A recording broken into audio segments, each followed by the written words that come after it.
guys. Wala pa niya sticker no. Sticker na sa mukha. Yeah. Maraming mga motor sa kwan. Galos hindi na maubos ang mga motor dito kaya wawan mga kwan. Mga devil tricycle. Kulang lang kita namin sa Kulang lang sa ngayon. Marami na kasi motor tricycle sa dito sa Bungaw. Tawi-tawi. Puno na. Usog na lang. Sige, thank you.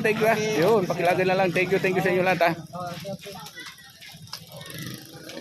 Pagbalik ko, pupunta ako dito sa inyo ulit.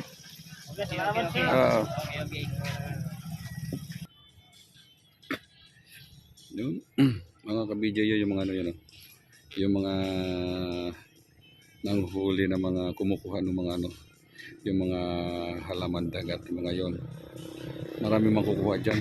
May mga ano yun. Basta marami po dyan, marami. Pagka ganito po low tide, marami makukuha sila sa mga ganyan. Basta pagka ganito may mga bato-bato, so marami sila makukuha talaga yan. Ganyan talaga yan pagka low tide dito sa Tawi-Tawi na may mga kukunin dyan. Ulam na po yan mga ka-BJ. Ulam na po yan pag nakakuha po sila dyan yan. Ayun. Tingnan ninyo, ang ganda ng paligid-ligid dito. Kagaling lang po natin doon kaninang mga ka-BJ sa beach, Almari Beach ata yun. Maganda sana siya doon kanina, maraming tao kaso lang umalis na tayo doon dahil marami may mga sounds, may mga music, tapos may mga nagsasayaw, may mga nagkakantahan, mga copyrights din po tayo doon. Kaya hindi na po tayo nagtatagal doon. Mahirap na rin, mga copyrights po mga ka-BJ. Ito po yung mga tambay-tambayan ng mga tao. Ito yung pinaka boulevard dito sa Tawi-Tawi. Pagkahapon na ito hanggang mamaya yan, dito po marami kumakain yung pamilya po, mga tao kumakain po dito mga ka-BJ. Tapos pagka high tide, marami mga naliligo dito. So ito po karugtong din po ito sa beach kanina, yung pinuntahan natin. So dito wala po itong bayad. Walang bayad po dito maliligo. Kabilaan pag high tide po. Marami po mga naliligo dyan. Hello. So ito may mga tinda-tinda yan. Dito po marami po itong mga naliligo po mga ka-BJ. So ito high tide. Low tide, sorry. Low tide po siya mga ka-BJ. So kaya't walang naliligo, ayun. Mga nagpapahinga lang po dito. So ito, hello, good afternoon. So dito po pag malalim ang tubig maganda ito. Sorry po, palagi ako tubig, sanay kasi ako dyan, puros tubig eh. Pag malalim po ang dagat dito pag high tide, napakaganda ito. Maganda po paliguan ito, malinis siya. O ito, medyo yung po low tide po siya. So kaya po nakita po natin dito puros mga bato. Ayan o, puros mga bato po ito pag low tide. So pag high tide, maganda liguan po ito dito po mga ka-BJ. Ito, nasisira na lang po ito ng nasira po ito ng alon. Yung parang ginawa nila po parang jambatan, ika nga nila jambatan yung yung pier. Ayun. Masarap po dito maligo pag high tide. So pag low tide, ganito lang po tayo. Ganyan lang po yung mga tao dito. Ganyan lang po sila. Pagka ito na low tide, ganyan. Puros mga karamihan po dito mga nanghuhuli dyan. May mga kukunin dyan. May mga kinukuha sila dyan. Mga halaman dagat. Kung mare po sila kinukuha dyan, ulam na po yung mga ka-BJ. Ayan po. Nakita na po ninyo ang paligid po ng Tawi-Tawi. Ito po ang paligid ng Tawi-Tawi po. Puros ito, puros gaya sinabi ko palagi po sa inyo. Itong paligid po ng Tawi-Tawi, ito puros dagat. Puros dagat po ito. So napakaganda po mga dagat dito. Malinis yung mga dagat. Pag high tide, napakalinis po kahit saan po. Pero pag nasa po tayo sa mga beach na mga malaraming beach po, marami po dito mga beach. Yun po, kay high tide, kay low tide, napakaganda po. Napakaganda po mga dalampasigan, napakaganda po mga beach niya. Pag dyan po tayo sa mga beach. Kaya nung binablog ko doon po sa Mesibuto Beach, ang ganda po doon, kahit low tide po talaga napakaganda. Tsaka dito po sa mga Panampangan Beach, Tsaka meron pa isa, yung beach dyan, maganda rin po, napakaganda po dyan yan.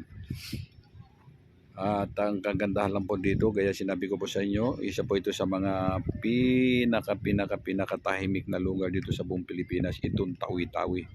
Napakatahimik po ito, Tawi-Tawi. Tapos, ang mga dagat po dito, napakalinis. Napakalinis po ng mga dagat dito. Kumbaga, para bang mga, gaya sinabi ko po palagi po binabanggit ko, para bang mga virgin na ano dito, puros mga virgin beach dito, dahil bihira lang po sila dinadayo ng mga tao. Kasi sa dami gaya ganiri, madami po mga libre din po ganyan, mga ito libre po dyan, kung sawa po kayo. So yung pinuntahan po natin doon kanina, yun po may bayad, dahil yung may-ari, tinayuan na po nila ng ano yung para. Siyempre negosyo na po yun, pero napakamura po yung ano. Napakamura po yung entrance, 10 piso lang po. Maghapon na po yan, entrance. So nakita naman ninyo, ang kinis doon, ang linis doon, talaga white sand. So hindi na po tayo nakapag-vlog doon ng matagal kanina, dahil marami po mga kanta-kanta doon. Ang dami mga copyrights po tayo mga ka-BJ. So malapit lang po siya dito mga ka-BJ, malapit lang po siya yon. Malapit lang po dito yung beach na yan, po sa kabila. At karugtong lang po yung mga ka-BJ. So mga tao dito, kaya kanina sanay na rin po sa beach. Sanay na rin po sila nililigo sa beach. Kasi sanay na po sila naliligo. Kahit sa dagat din po sila, para bang kinakarin na po ng mga tao dito, puro ligo na lang sa dagat. Parang napansin ko buhat nung pandemic, kasi ang pandemic nila, pagka naligo ka sa dagat, nawawala daw yung ano, para daw gamot sa COVID-19. So parang napansin ko sa kanila, buhat noon, ayun na, araw-araw na po yung mga tao, palagi na po puno. Pero ito dati hindi naman po ganito eh. Pag nagpupunta pa ko rito, hindi naman po ganito mga kadami ng mga tao sa beach. Hindi po ganito. At ito palagi na po, yan sa tabi-tabi lang po, nandyan na po sila mga ka-BJ.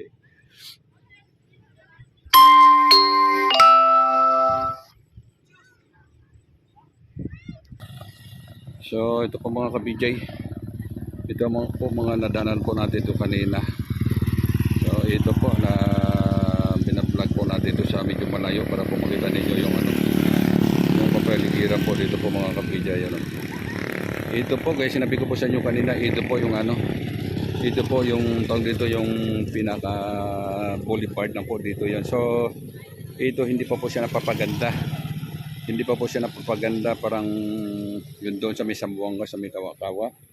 At saka dito po sa Manila, dyan sa Manila Bay, hindi pa po ito napapaganda. So sana mapapaganda rin po ito, mapapayos din po ito. Ayun, kaya sinabi ko, dapat po ito mapapayos po ito. Papayos nila talaga ito, maganda ito. Tapos lalagyan ng ilaw. Ay, sarap. Napakaganda po ito.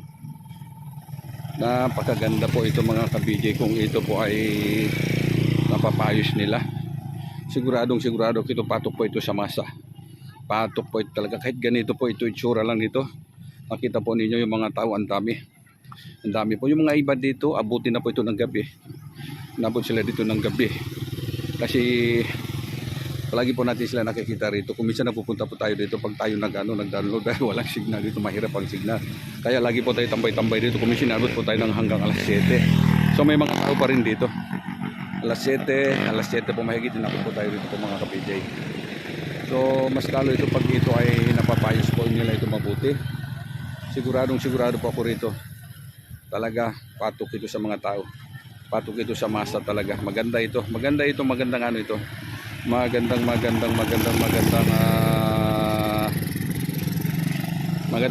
pahingahan po ito. Magandang tambayan po ito. Mga magbubuong pamilya po dito.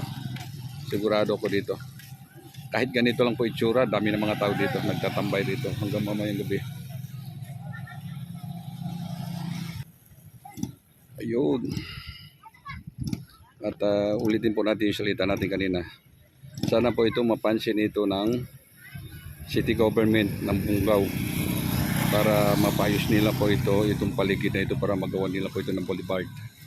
Sana po mapapanood po nila. May nakapanood po dito sa vlog natin dito po sa munisipyo. Sana po mapanood nila po, makarati po dito kay Mayor, para po mapapayos nila po ito, o kaya makarati po ito kay kay Gub. Maganda po ito. Pagka napayos po ito, napagawan po ito ng ng boulevard, ay napakaganda na ito, sigurado ako. Sana ito mapanood dito. Sana makarating po. Ako po ay nanawagan po tayo sa city government ng Bungaw. Sana po mapansin ninyo ito. Sana po mapapanood ninyo itong vlog po natin. Gawan po ninyo ito ng sana magawa nito ng mapapaganda po ito. Mapapaganda ito kapres ng Kawa-Kawa. Sambuanga o kaya dito sa may Manila sa Ross Boulevard. Napakaganda po doon. At doon po kay Mayor, kay Governor Mang o Mayor Mang, isa rin yun. Yung governor po dito, kapresident po ni President Duterte. President Duterte po, ang kadalasan po nagtumatawag sa kanya Mayor. Ito naman po yung governor dito, ang kadalasan po tumatawag sa kanya Mayor Mang lang, kahit governor na siya. Mabait yun, napakabait ng governor dito, matulungin po.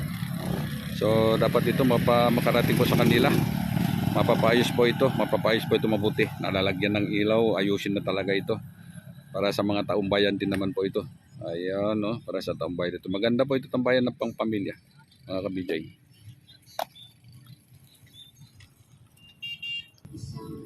So, tingnan ninyo. Ayun. Medyo malapit na po. Yung haring araw. Pababa, palubog. Ayun. Pagmasdan ninyo po, kagandahan po ng paligid. Napakaganda po talaga ng paligid. Napakaganda po ng paligid, mga ka-BJ. Ito po mga ka-BJ. Ayun, no. Yun, pag galing ka ng downtown po ng Bungaw. Ayun po. So, ito, galing po tayo dyan kanina. Ayun, no. Tapos, punta po kayo ng town. Ayun po, punta po tayo ng town ng Bungaw. Ayun po. So, tapos dito, punta po tayo dito ng Sangga. Punta po tayo ng airport. Ayun po yung airport dyan po sa dulo na yan. Yan yung airport. Ayun po mga ka-BJ. Ito po papunta na Sangga papunta ng airport po yung mga ka-BJ. Ayan. Tingnan ninyo ito mga ka-BJ. Isa na ito sa mga magaganda na rin na pinadevelop. Sana po yung tinanan natin po kanina, yung doon, yung na-vlog natin yun dyan lang po sa sana ganito rin po ginagawa nila ganito. Ganito na po ginagawa nila yung gagawin. Ibig sabihin sana ganito na po nila gagawin din yun. Para maganda, para mas marami po yung mga tao nagtatambay sa mga ganito. Tapos yung ilaw, kabilaan, o kaya paluwag-luwagin nila lang po ng ganito, mas maluwag po siya ng ganito, napakaganda po ron. Napakaganda yun. So, pwede po gagastusan yun ng gobyerno. So, para sa bayan para sa taong bayan lang yun. Para may mga malilibutan na rin po yung mga taong bayan. Para tingnan niyo po doon, naglilibot sila pero yung place po hindi gano'ng kagandahan. So mas maganda pag talaga pinapagaganda nila yan, at least naglilibot po mga tao, compatible na po sila, maganda na, maliwanag na po. So sana gano'n po gagawin doon. Paayusin po nila yun, pagandahin po nila yun. Sana po ito makaabot sa mga kinaukulan yung vlog natin para po na baka sakali mapag-aralan po. Mas pagandahin pa po nila dito kaysa dito. Ayun. Pagagawin nila yon. Mga ka-BJ, ayun, no. Ito na po ang Sangga. Ito na po yung tulay nagtudugtong ng Sangga at sa Tawi-Tawi. Mga ka-BJ.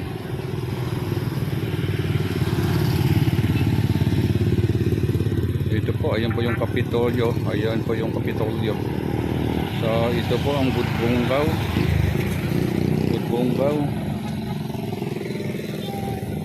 Ayan. Doon po tayo nanggaling. Doon po pinanggalingan po natin kanina. So pag napaayos yan, pag malalagyan po ng ilaw yan, napapaliwanag po buhok mula doon po hanggang dito. So ibig sabihin, mayroon po malilibangan ng mga tao, lalong-lalong po yung mga kabataan, mawala po sa mga illegal na gawain, mawala po sa mga bisyo, mga masasamang bisyo. Saka yung mga tao na gusto magpapahinga, gusto po magpapa-refresh po yung nila, tatanggal po ng stress. Doon po nagpapahinga sila. So maganda po yun, kasi yung mga tao po dyan po kumakain Diyan, dapat ayusin po yan. Dapat ayusin yan, napapaayos yan mabuti. So ito po siya haring araw po. Ayan po, pababa na po siya ring araw po mga ka-BJ. Ganda napakaganda talaga ng haring araw. Napakaganda talaga, malapit na siya lumubog. Titingnan po natin mabuti. Ang tantabayan po natin po paglubog po ng haring araw po mga ka-BJ.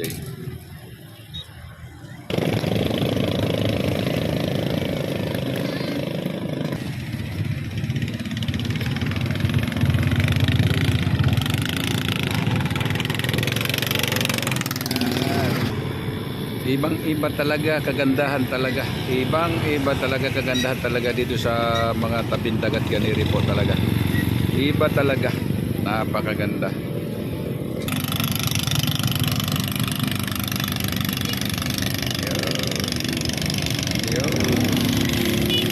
Ayun. Talaga. Nakakamangha talaga itsura. Mga pambot po nangingisda po yan sa laut. Diyan lang po yan sa laut lang yan. Diyan lang po sa tabi-tabi yan. Diyan po nangingisda yan. Hanggang mamayang gabi po sila dyan. Mukhang matatabunan po mga ka-BJ yung ano, yung haring araw ng ulap. Ayun, mukhang matatabunan siya pag ano niya, pagka sayat niya ganyan sa ano, natatabunan siya. Hindi po natin makikita mismo yung kabilugan niya. Na bilog pagka ano niya, pag walang ulap po ganyan yung mga ka-BJ. Kitang-kita po natin talaga yung bilog niya, talaga pulang-pula siya, yung kitang-kita po natin pagbubog ganyan. So ito mukhang hindi dahil maulap ayun mag-ulap po talaga banda dyan po yung mga ka-BJ. Bandang Malaysia po yan, maulap dyan. So kaya po, antabayan po natin dito. Ayan naman po, isang pambot naman po yan, mangingisda po yung mga ka-BJ yan. Tingnan ninyo, dyan lang po sila nangingisda mga ka-BJ. Dyan lang po sa tabi-tabi lang po dyan. So maraming isda po dyan mga. Ayan. So tingnan po natin, antabayan po natin yung mga ka-BJ kung maswerte tayo makita. Sigurado hindi na yan. Hindi na natin mapansin, hindi natin makita. Talaga mukhang makapal po ang ulap Ayun wala na, palubog na siya. Mukhang makapal po ang ulap ng mga ka-BJ.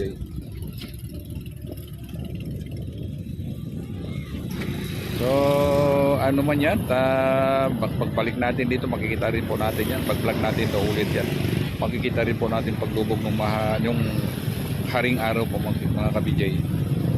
Ayan, ito po kagandahan dito sa Tawi-Tawi.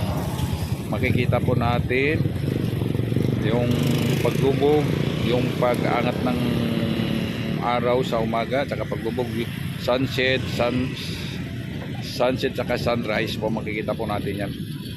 So dito po kagandahan po dito sa Tawi-Tawi. Paglabas, paglubog po, makikita po natin yung haring araw po. So hindi pa po natin yan na maiba-vlog ganon. May time din po yan, mapablog din po natin yan. Paglabas niya tsaka paglubog niya po, ano din natin po yan. Mapablog din po natin, mapapakita din po natin sa inyo kung gaano po kagandahan din yung paglabas po ng haring araw sa umaga-umaga. Mga alas 5 yung mga 5:30 siguro po yan. Depende po sa ano yan, sa panahon. Tsaka yung paglubog niya po ganito, ayan at mga ka-BJ. Ayan, nakita po ninyo. Ang ganda po ng ano, ang ganda po ng paligid ng Bungaw talaga. Iba talaga ang kagandahan po ng ano, ng probinsya. Iba talaga ang kagandahan po talaga sa tabing dagat na ganire talaga. Iba talaga siya.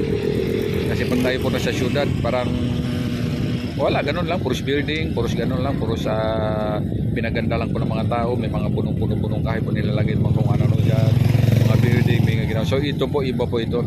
Ito po talagang tunay po ito kagandahan po ng ni Lord. Tunay po ito kagandahan po ito, ginawa po ito ni Lord talaga. Hindi ito ipinaganda ng tao talaga. Ganito po talaga yung tsura niya po mga ka-BJ. Lalo talaga ganyan talaga niya. Ang ganda niya talaga mga ka-BJ. Napakaganda talaga. So mamasyal po kayo dito sa Tawi-Tawi po para po makikita ninyo, para po masilayan po ninyong kagandahan po, ang kagandahan po ng Tawi-Tawi, para masilayan po ninyo po mga ka-BJ. Ayan, mga ganyan po. So para makita po ninyo po mga dito po mga gaganan, para po makita po ninyo, para po masaksihan po ninyo itong pinagmamalaki ko po sa inyo, kagandahan po ng Tawi-Tawi. Ayun, so maglibot po kayo dito mga ka-BJ, subukan po ninyo, maganda po rito, magandang libutan po ito Tawi-Tawi. Gaya sinabi ko po sa inyo, ito po pinakatahimik po na lugar dito po sa Pilipinas, itong Bungaw, Tawi-Tawi po ito mga ka-BJ. Hindi lang po Bungaw, buong Tawi-Tawi po. Ito po pinakatahimik po na lugar po dito sa buong Pilipinas po, itong Tawi-Tawi. Isa po ito sa pinakatahimik na lugar po sa buong Pilipinas. Itong Tawi-Tawi po mga ka-BJ.